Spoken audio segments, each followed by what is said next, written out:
Hoje eu vou levar vocês numa viagem por um tema ao mesmo tempo fascinante e pesado, o Sati, um ritual antigo ligado à morte e às viúvas da Índia. Já ouviram falar? Sabiam que ele tem uma ligação com cidades de hoje em dia, conhecidas como Cidade da Morte e Cidade das Viúvas? Incrível, né? Você consegue imaginar o que leva uma mulher a passar por um ritual tão extremo? E o que acontece depois, para as famílias e para as viúvas que ficam? Vamos descobrir juntos? Fica comigo até o final porque a história é longa, cheia de nuances e tem uma conexão profunda com a cultura e espiritualidade e também uma questão social. Preparados para essa viagem? Então já curta o vídeo, compartilhe com seus amigos e se você está chegando hoje aqui no canal, já se inscreva, ative o sininho para não perder nenhuma novidade toda vez que tiver um vídeo novo. Então, bora lá!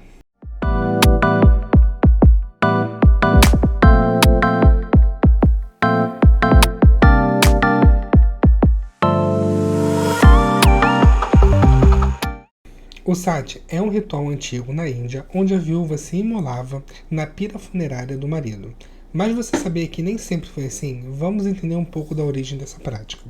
A palavra Sati vem da deusa hindu que simboliza a virtude e a devoção.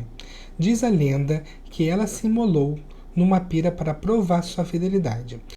E com o tempo, essa história virou um ritual real em algumas regiões. Imagine só, uma mulher recém-viúva, obrigada e pressionada a subir em uma pira, junto com o corpo do marido. Em muitos casos, era uma escolha forçada, influenciada por pressões sociais, econômicas e até mesmo medo de perder o sustento. Quer saber como esse ritual era feito? Haviam cerimônias, convidados, um clima misturado de respeito junto com tragédia. Em alguns relatos, mulheres corajosas escolhiam esse caminho para garantir um lugar sagrado na vida após a morte. Mas e as famílias? Como será que elas lidavam com essa dor? O Sati oficialmente foi proibido pela Inglaterra no século XIX, mas, infelizmente, ainda existem relatos esporádicos até hoje. E aí, me conta, vocês já tinham ouvido falar do Sati? O que acham dessa mistura de fé, tradição e violência? Agora vamos falar mais um pouco de Varanasi, uma das cidades mais antigas e sagradas na Índia. É conhecida como a Cidade da Morte, mas não do jeito que você imagina. Aqui a morte é vista como uma passagem espiritual para transformação para um ciclo de reencarnação. As pessoas acreditam que ao morrer em Varanasi e ser cremado às margens do rio Ganges, liberta a alma desse ciclo de renascimento. Tem até casas e hospedagens baratas e simples onde idosos vivem esperando por isso. Alguns chegam a mendigar nas ruas para juntar dinheiro para a cremação. Lá em Varanasi, centenas de corpos são cremados 24 horas por dia, todos os dias do ano. São cerca de até 200 cremações por dia, nos horários de pico, usando algo como 80 toneladas de madeira diariamente. Os trabalhadores carregam lenha pesadíssima, até 400, 600 quilos por pira, montam as pilhas de madeira e ajudam nos rituais, sem intervalos, especialmente durante a noite, quando o calor das chamas é contínuo. Além disso, também cuidam da chama eterna, onde eles usam para os rituais. Especialistas falam que essa chama eterna existe há séculos. Alguns dizem de 3.000 a 5.000 anos. A chama nunca é extinta e serve para acender as piras que vêm chegando. Um parente próximo do falecido dá 5 voltas em torno da pira com um pedaço dessa chama nas mãos, simbolizando os 5 elementos, antes de acender o fogo. Uma curiosidade agora, nem todo corpo passa por esse ritual. Crianças pequenas, mulheres, grávidas, leprosos, pessoas mortas por picada de cobra ou as setas são considerados livres do ciclo kármico, então não são cremados. Esses corpos são levados em um barco para o meio do rio Ganges, são amarrados em uma pedra e afundados. É o chamado Jal Samati. Muitas vezes corpos ou partes semi-cremadas acabam flutuando no rio abaixo, o que ocorre devido ao alto custo da madeira ou à impossibilidade de realizar a cremação completa. Cada pira usa, em média, 200 a 400 quilos de madeira, um custo que muitas famílias pobres não conseguem pagar. Por isso, muitos corpos são queimados parcialmente ou até mesmo jogados no rio. Tentativas de crematórios elétricos são rejeitados por muitos fiéis que acreditam que o ritual tradicional é essencial para alcançar seu objetivo de quebrar esse ciclo de reencarnação.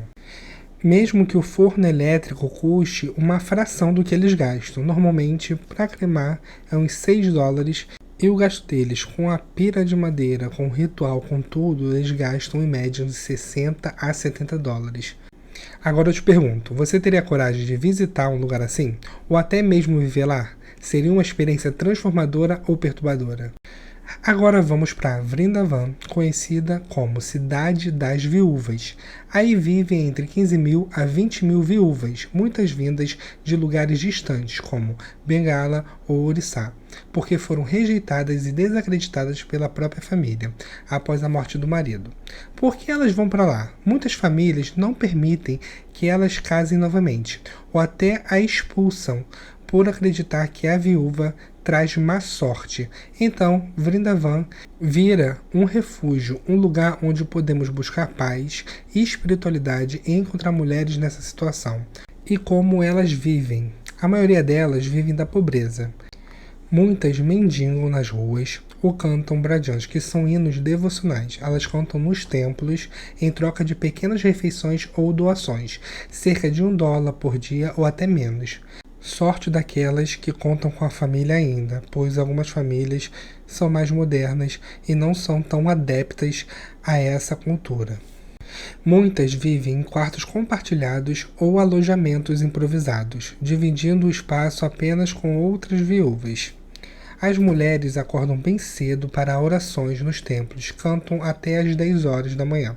Depois descansam, cozinham, jantam, assistem TV, bordam e depois voltam a cantar mais tarde. Grande parte são analfabetas, sem pensão ou recursos suficientes para uma renda digna.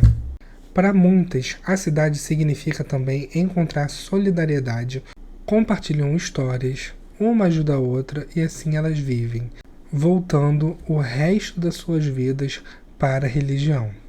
Gente, e o que aprendemos com tudo isso? Tradições podem ser lindas, misteriosas, mas também carregam sofrimento, que cultura e espiritualidade caminham lado a lado com questões sociais complexas. Então, gente, o que vocês levam sobre essa cultura do site, sobre Varanasi e Vrindavan?